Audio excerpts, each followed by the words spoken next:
और अब एक ऐसे युद्ध की कहानी जिसमें चालबाज चीन जापान के हाथों पूरी तरीके से हार गया था। एक वक्त था जब जापान ने चीन पर कब्जा कर रखा था और उसकी सड़कों पर ऐसा कत्लेआम मचाया था जिसे सुनकर किसी की भी रूह कांप जाए। चीन की सड़कों पर जापानी सेना ने 3 लाख से ज्यादा लोगों की हत्या कर दी थी और सड़कों पर हजारों लोगों को कैदी बनाकर उन पर बायोलॉजिकल और केमिकल हथियारों का ट्रायल किया था। देखिए।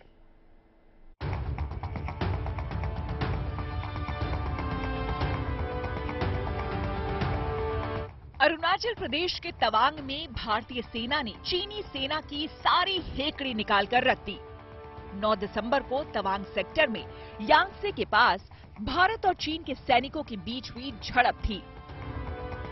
चीनी सैनिकों के साथ हुई इस झड़प पर रक्षा मंत्री राजनाथ सिंह ने संसद में बताया था कि भारतीय सेना ने चीनी सेना को न सिर्फ अतिक्रमण करने से रोका बल्कि उन्हें उनकी पोस्ट पर जाने के लिए मजबूर कर दिया। 9 दिसंबर 2022 को पीएलए ट्रुप्स ने तवांग सेक्टर के यांगसे एरिया में लाइन ऑफ एक्चुअल कंट्रोल पर अतिक्रमण कर स्टेटस को एक तरफा बदलने का प्रयास किया। चाइना के इस प्रयास का हमारी सेना ने दृढ़ता के साथ सामना किया है अध्यक्ष महोदय, और इस फेस ऑफ में हाथापाई भी हुई है। भारतीय सेना ने बहादुरी से पीएलए को हमारी टेरिटरी में अतिक्रमण करने से रोका और उन्हें उनकी पोस्ट पर वापस जाने के लिए मजबूर कर दिया अध्यक्ष महोदय। इस झड़प में दोनों ओर के कुछ सैनिकों को चोटें भी आई हैं। इससे पहले जून 2020 में लद्दाख के गलवान घाटी में भारत और चीन के सैनिकों में झड़प हुई थी। उस झड़प में भारतीय सेना के 20 जवान शहीद हो गए थे, जबकि चीन ने सिर्फ 4 सैनिकों की मारे जाने की बात मानी थी। हालांकि ऑस्ट्रेलियाई अखबार ने अपनी रिपोर्ट में कम से कम 38 चीनी सैनिकों के मारे जाने का दावा किया था। गलवान घाटी में झड़प के करीब 30 महीने बाद तवांग में ये झड़प हुई। इस झड़प के बाद 1962 की जंग की बातें भी दोहराई जाने लगी हैं। उस समय चीनी सेना ने जबरन हमला कर दिया था और फिर एक तरफा संघर्ष विराम का ऐलान कर दिया था।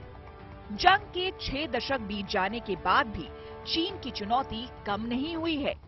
आज चीन जहां लगातार धमकाता रहता है, तो ऐसे में इतिहास का वो दौर याद करना भी जरूरी है जब छोटे से देश जापान ने चीन में कत्लेआम मचा दिया था। और इसमें जापान बहुत ज्यादा इसके ऊपर में चाइना के ऊपर में हावी हुआ था।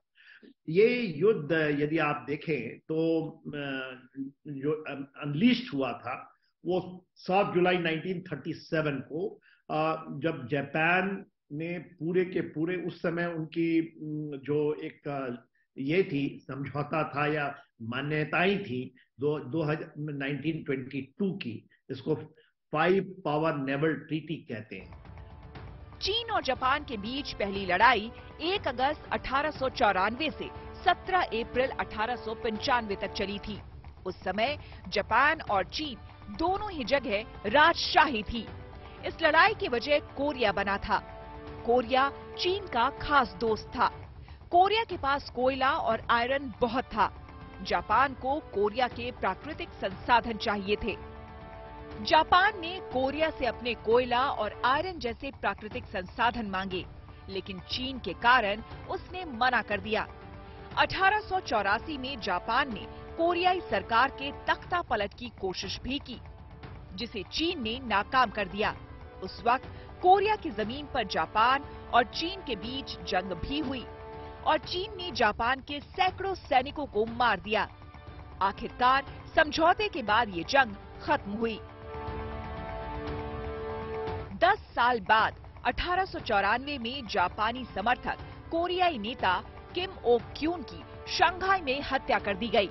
उनके शव को चीनी युद्धपोत में रखकर कोरिया पहुंचा दिया गया। जापान ने इसे अपमान के तौर पर लिया।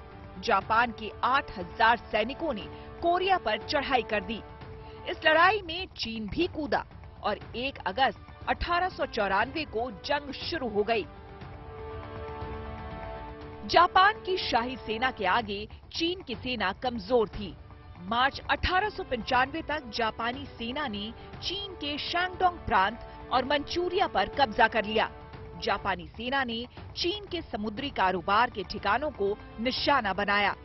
आखिरकार चीन ने हार मान ली और 7 जुलाई 1937 को बहुत बड़ी झड़प हुई थी, जिसको सबसे पहले जो मानते हैं उसको, जैसे बीजिंग अभी कहते हैं, उसको पेकिंग कहते थे उस समय। तो पेकिंग, आउटस्कर्ट ऑफ पेकिंग में पहले बार एक्सचेंज हुआ और उसमें बहुत ज्यादा लोग, 15 मिलियन, आपने कहा 3 लाख, टोटल वॉर के अंदर में 15 मिलियन डेड हुए थे चाइनीज। 1911 में चीन में राजशाही का अंत हो गया और 1914 में दूसरा विश्व युद्ध शुरू हुआ। जापान इस युद्ध के बड़े खिलाड़ियों में था। जनवरी 1915 में जापान ने चीन को 21 मांगों का एक पत्र भेजा। मई में जापान ने चीन को मांगे नहीं मानने पर युद्ध की धमकी दे दी। आखिरकार चीन को जापान की मांगे माननी पड़ी। इससे चीन पर जापान की पकड़ और मजबूत हो गई। मांगे मनवाने के बाद चीन को लेकर जापान थोड़ा शांत हो गया, लेकिन 1931 में मंचूरिया के मुगदेन में एक घटना ने जापानियों को मंचूरिया पर आक्रमण करने का बहाना दे दिया।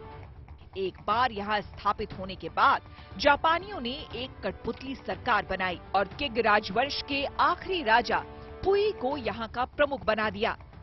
ये वो दौर था जब चीन में राष्ट्रवादी सरकार, कुओमितांग और कम्युनिस्ट पार्टी में गृह युद्ध छिड़ा हुआ था। नतीजा ये हुआ कि चीन की राष्ट्रवादी सरकार को जापान से ज्यादा कम्युनिस्टों से निपटने की जल्दी थी। जुलाई 1937 में जापान ने फिर से चीन के खिलाफ जंग का ऐलान कर दिया। जापानी सेना ने चीनी सेना के जवानों पर खुलेआम गोलियां चलाई और उनकी हत्या कर दी। जापान से निपटने के लिए राष्ट्रवादी और कम्युनिस्ट साथ तो आए, लेकिन मन से साथ नहीं थे। इससे जापान को फायदा पहुंचा। जापान की सेना भी मजबूत थी और उनके पास उस वक्त के एडवांस्ड हथियार भी थे। चीन की सेना जापान के आगे ढेर होती गई। जापानी सेना ने अपने टैंक चीन पर चढ़ा दिए, जबकि चीन के पास उस समय एक भी टैंक नहीं था।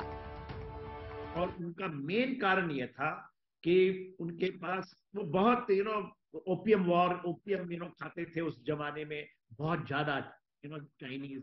उनके मॉडर्नाइज नहीं थी, वेपन सिस्टम नहीं था, ट्रेनिंग नहीं थी, उनके पास कन्वेंशनल फोर्स नहीं था। और जो खास करके नानजिंग की बैटल कहलाती है ना, जहां पर तकरीबन 3 लाख चाइनीज ट्रुप मारे गए थे। जापानी सैनिक अपनी क्रूरता के लिए कुख्यात थे। उन्होंने चीन की सड़कों पर खुलेआम कत्लेआम मचाया। दिसंबर 1937 में नानजिंग की सड़कों पर जापानी सैनिकों की भयानक क्रूरता देखी गई। ऐसा अनुमान है कि उस समय नानजिंग में जापानी सैनिकों ने 3 लाख लोगों की हत्या की थी और इनमें से ज्यादातर आम लोग थे। कुछ रिपोर्ट्स में दावा किया जाता है कि उस समय जापानी सैनिकों ने चीनी नागरिकों को जिंदा दफना दिया था। सैकड़ों हजारों की मशीन गन से हत्या कर दी। चीन को उस समय तत्कालीन सोवियत संघ का समर्थन जरूर था, लेकिन जापान की सेना के आगे सब कमजोर थे। Bureau report, good news today.